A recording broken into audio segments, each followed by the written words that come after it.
তো আজকে আমি একটি নতুন ভিডিও নিয়ে চলে আসলাম। আশা করছি সবাই এই ভিডিওটা সম্পূর্ণ দেখবেন, আর যারা যারা দেখেন তারা একটু লাইক কমেন্ট সাবস্ক্রাইব করবেন।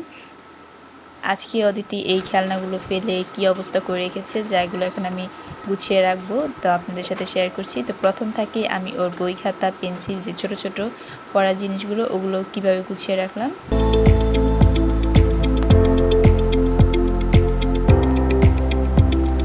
আর অদিতির জন্য কোনো কিছুই গুছিয়ে রাখা যায় না, ও সব কিছু এলোমেলো করে ফেলে।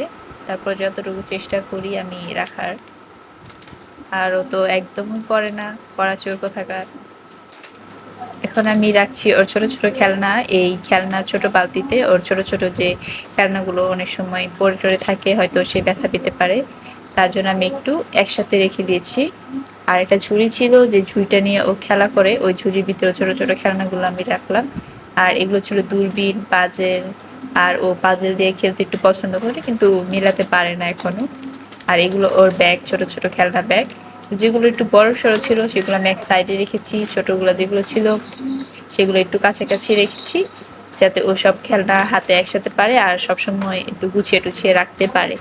তো এই ঝুড়িটা হচ্ছে এরকম যে চারদিকে খোলামেলা, ও যেখান থেকে খুশি খেলনা নিতে পারবে, আবার এখানেই রেখে দিতে পারবে।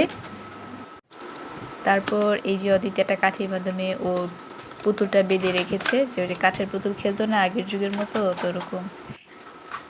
এই তো দেখতে দেখতে অদিতি সব খেলনাগুলো গুছানো শেষ হয়ে যাচ্ছে।